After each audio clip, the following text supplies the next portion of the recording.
28 दिन का monthly recharge. साल में सर महीने 12 होते हैं, लेकिन 28 दिन की रिचार्ज के माध्यम से 13 टाइम्स रिचार्ज कराना पड़ता है।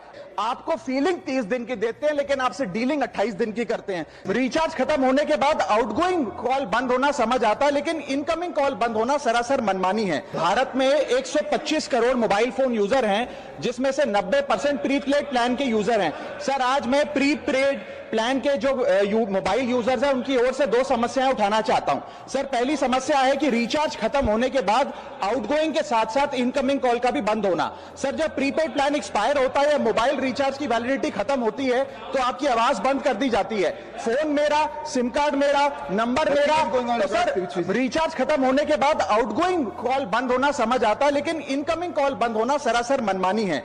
सर हमारा मोबाइल नंबर आज हमारी डिजिटल पहचान बन चुका है।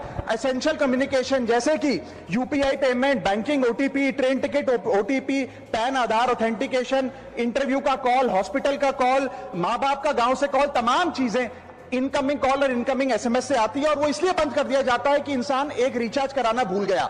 सर इनकमिंग कॉल बंद करना is not stopping of a service, ये हमारे राइट टू कम्युनिकेशन को स्टॉप करने जैसा है। सर जैसे आपका आधार कार्ड इसलिए एक्सपायर नहीं हो जाता कि आपने डिटेल अपडेट नहीं करी, या आपका बैंक का खाता इसलिए बंद नहीं हो जाता कि आपने मंथली डिपॉजिट जमा नहीं किया, या आपका वोटर आईडी इसलिए सस्पेंड नहीं हो जाता कि आप एक चुनाव में वोट डालना भूल गए। ठीक उसी तरह आपका मोबाइल नंबर इसलिए सस्पेंड और डीएक्टिवेट नहीं होना चाहिए कि आप एक रिचार्ज भूल गए। सर मैं सदन में फ्री आउटगोइंग की मांग नहीं कर रहा, फ्री डेटा की मांग नहीं कर रहा, लेकिन इनकमिंग कॉल फैसिलिटी की गारंटी होनी चाहिए। मेरी 3 स्पेसिफिक मांग है। पहली, प्रीपेड मोबाइल कनेक्शन में इनकमिंग कॉल और इनकमिंग एसएमएस कम से कम 1 साल तक कंटिन्यू रहे, चलता रहे from the date of the last recharge, ताकि एसेंशियल कम्युनिकेशन चलती रहे। दूसरी, deactivation of the mobile number after 3 years. ऐसा ना हो कि आपका मोबाइल नंबर किसी को आपका मोबाइल नंबर बंद करके किसी और को अलॉट कर दिया जाए। कम से कम 3 साल का ग्रेस पीरियड देना चाहिए from the date of the last recharge. And third demand, mobile operator should introduce a low cost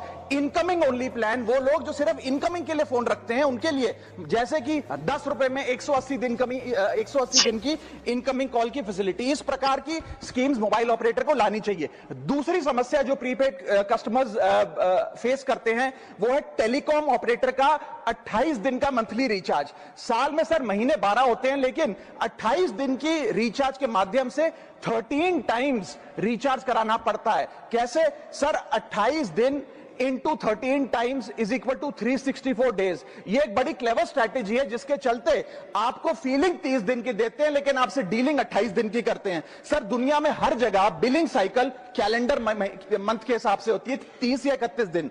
आपको मंथली सैलरी, लैंडलॉर्ड का रेंट, बैंक की ईएमआई, बिजली पानी गैस का बिल, तमाम चीजें 30 या 31 दिन के महीने के हिसाब से होती हैं। लेकिन ये मोबाइल ऑपरेटर, टेलीकॉम ऑपरेटर 28 दिन के महीने के हिसाब से आपको रिचार्ज प्लान बेचते हैं, ताकि साल में एक अतिरिक्त रिचार्ज आपको मिल जाए। मैं उम्मीद करता हूं कि इसे भी समाप्त किया जाएगा। प्लीज